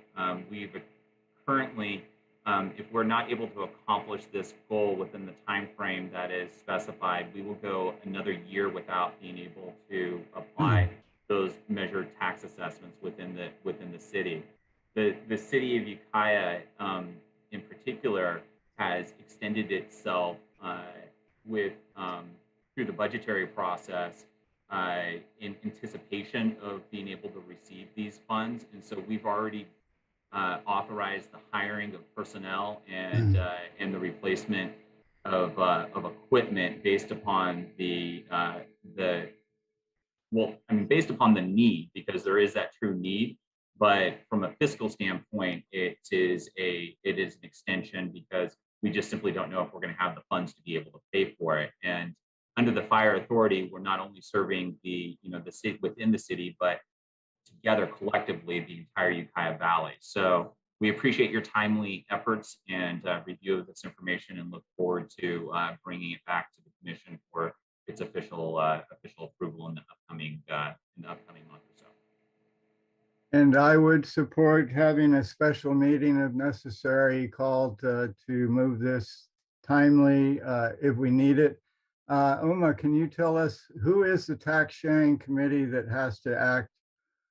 Is it the city and the district, or is it the county, the city, and the district? I believe it's the district and the county. Larkin, do you know if the city is involved in that as well? Yes, thank you. So we are still confirming this particular aspect, but normally if it's just districts, it would be a tax agreement at the County Board of Supervisors level, but with the city involvement, it would require approval at the city and district level prior to the Board of Supervisors level, is our understanding at this time.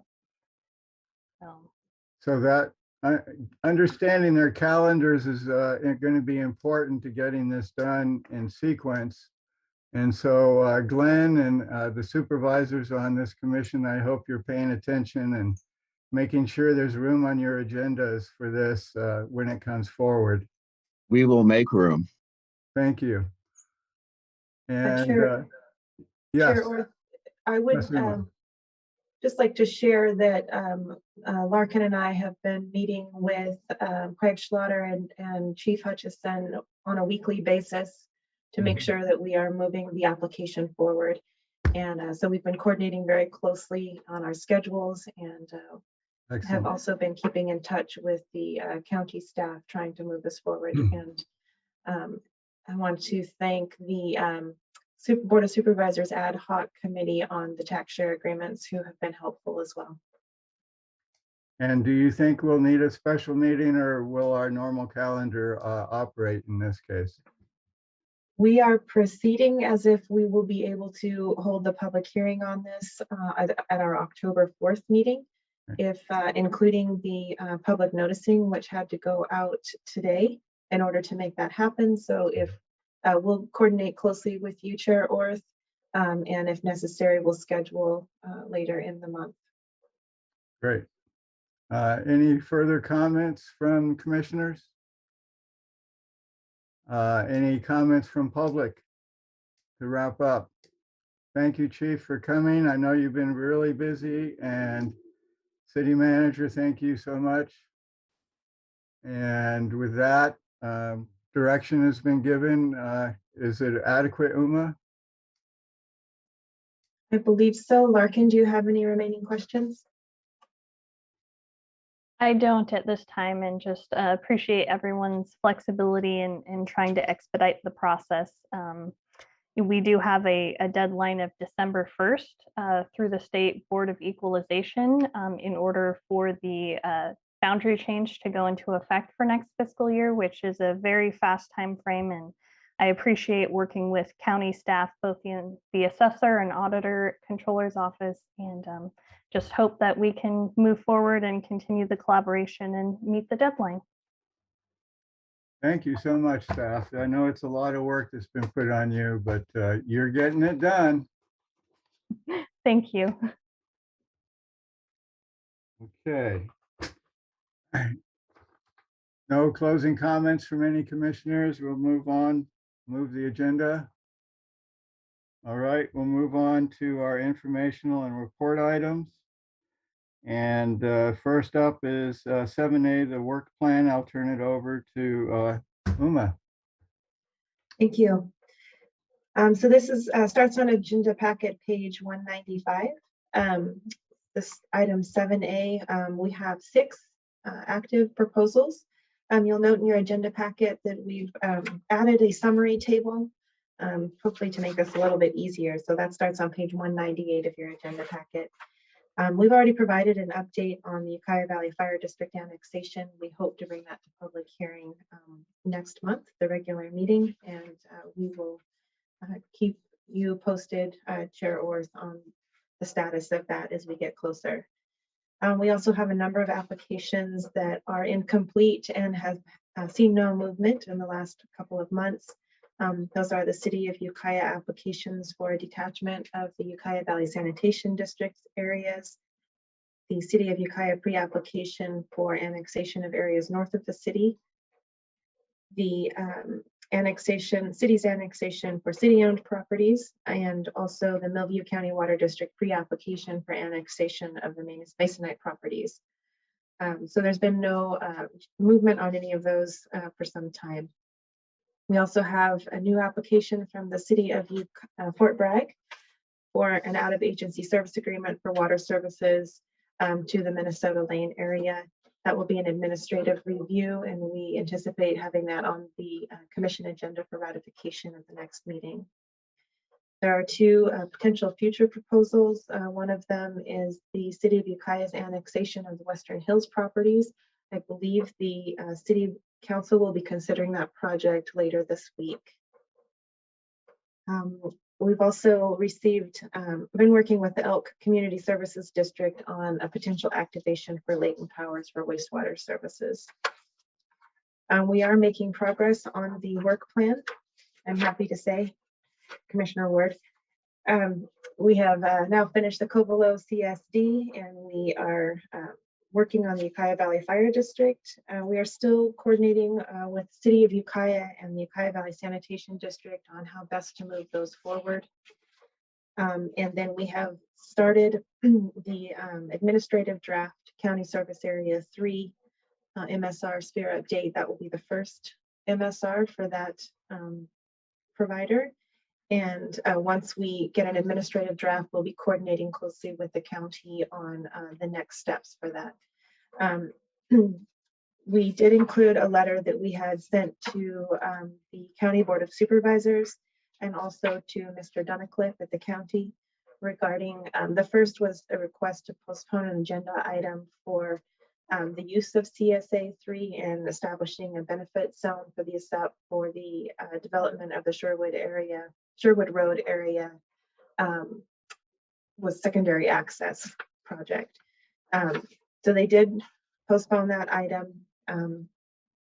And then they have reached out about next steps and how to comply with the requirements or the LAFCO mandates. So we are working with them on that.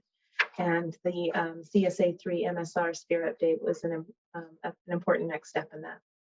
And I don't have anything further on that item unless there are questions. Any questions, commissioners? Yes, Mari, go ahead. And then Jerry Ward.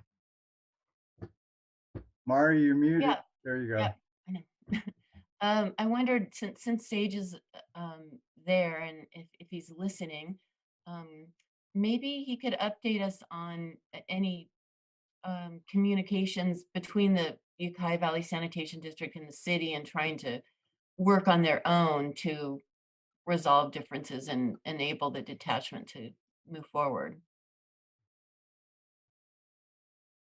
Okay, go ahead, Sage. Sure, thank you. There's an ad hoc of both the Ukiah Valley Sanitation District and the City of Ukiah that are meeting on a regular basis. Once a month, there's planned meetings to discuss issues of coordination such as that. I know at their upcoming ad hoc meeting that they will be discussing potential options available, including detachment, annexation, and continuing to work together, and how that plays out. So there hasn't been a definitive, but there is discussions between the organizations about potential options. Great. Thank you. Further questions, Jerry Ward, go ahead. Yeah, thank you, Mari, for that question. That was one of mine. My second question was, Uma, the Sustainable Land Committee. It looks like you've met 5 times, January through May, and expended about $800 in expense. Can you give me an update what you guys talked about? Sure. That project is moving forward. We haven't played a huge role in it until at this, I should say, so far. We'll be working on helping to put together, I believe, some material, some like white paper materials and informational pamphlets. And I'll learn more actually later today. We have a meeting. So there hasn't been a huge effort on LAFCO's part to date. Mostly it's participating in the monthly meetings that happen once a month. And then we have some additional committee meetings that happen. But the project wraps up at the end of this year, I believe, unless there's an extension. So it may be that we don't expend all of our grant portion. Okay, thank you. Any further questions from commissioners on the work plan? Okay, then we'll move our public questions or comments. Seeing none, we'll move forward to 7B, Countywide Planning Activities Report. Executive Officer, go ahead. We had nothing further for that one. We had anticipated asking Josh Metz to speak, but we included him in the previous agenda item. Thank you. Then we'll move to 7C, correspondence. None to note. We'll move to your report. Great, thank you. So we have been working on the year-end financial report, and we did include on the claims this month the initial payment to our auditor. So we will be working with Zach Paling again. At the staff level, we've been participating in the county drought coordination meetings for both the inland and coastal areas. And then we have been working on processing the out-of-agency service agreements for the city of Fort Bragg and coordinating with them on that.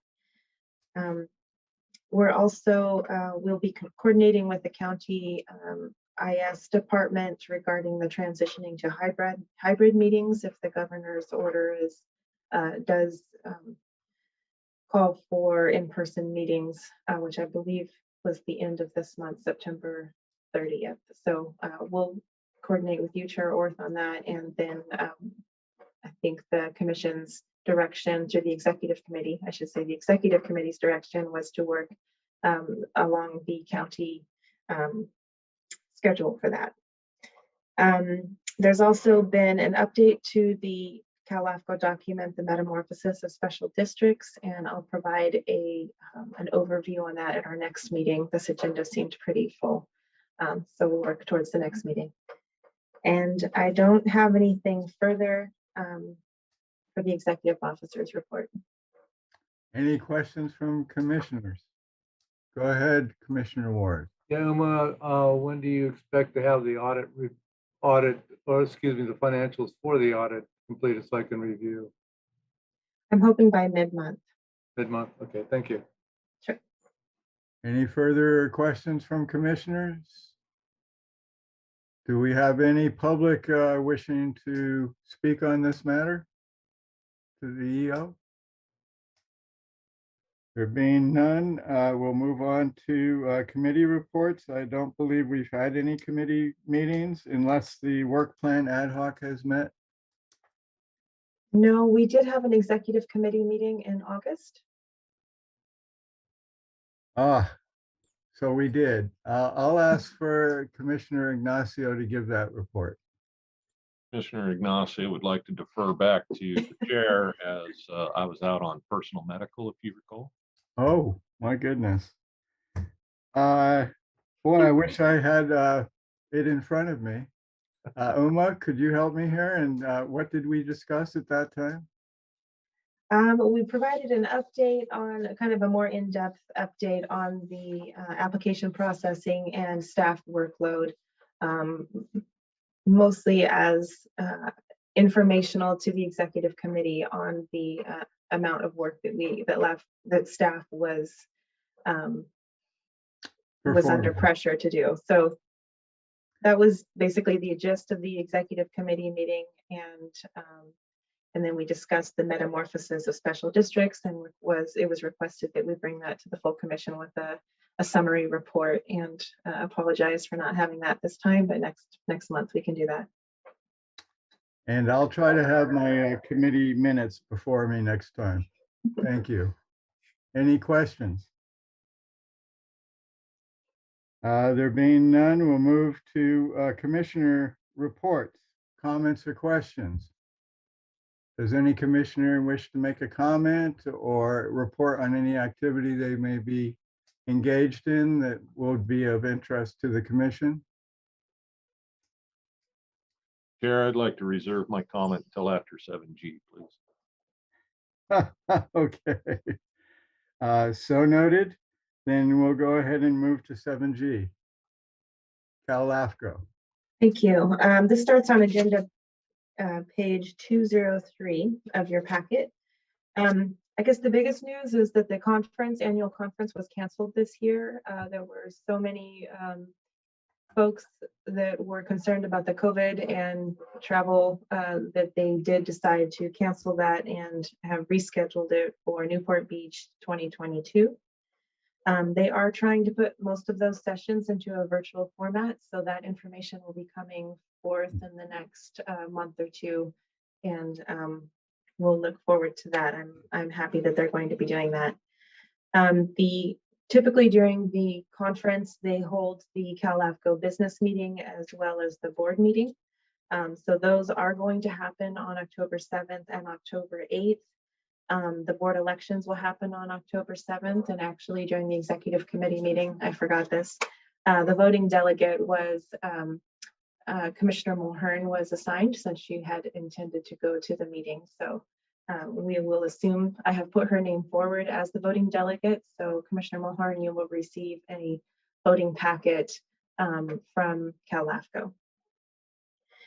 The CALAFCO board meeting will be held on October 8th. That will be held virtually, and I'll send out that information so that you can participate in that if you wish. Also during the CALAFCO conference is a regional roundtable session, which is split into north, central, south, and coastal regions, I believe. And anyway, those will happen. They'll be done virtually, but they will be scheduled in December. It's a great opportunity to hear what other LAFCOs in our region are doing and what they're faced with. The CALAFCO legislative report is included in the agenda packet, and I have also included all of the CALAFCO notices and announcements in the agenda packet as well. And I think that I don't have anything further on that. Commissioner comments, and we'll start with you, Scott. The only thing I wanted to say, Chair, is we always have this CALAFCO for after our comments, but I just don't think you get recognized enough for everything you're doing, Chair. So thanks for bringing us all together, and I hope the folks that are suffering the Hopkins fire do well as the rest of the county. Thank you. And thank you so much. And our next meeting will be October 4th, unless we call a special meeting for the fire issue. And with that, I'm looking for a motion to adjourn. Just before that, I wanted to let you know that the sheriff is trying to organize a press conference at 3 o'clock this afternoon, if anybody wants to tune in to find out what's going on. Thank you so much. I think I will.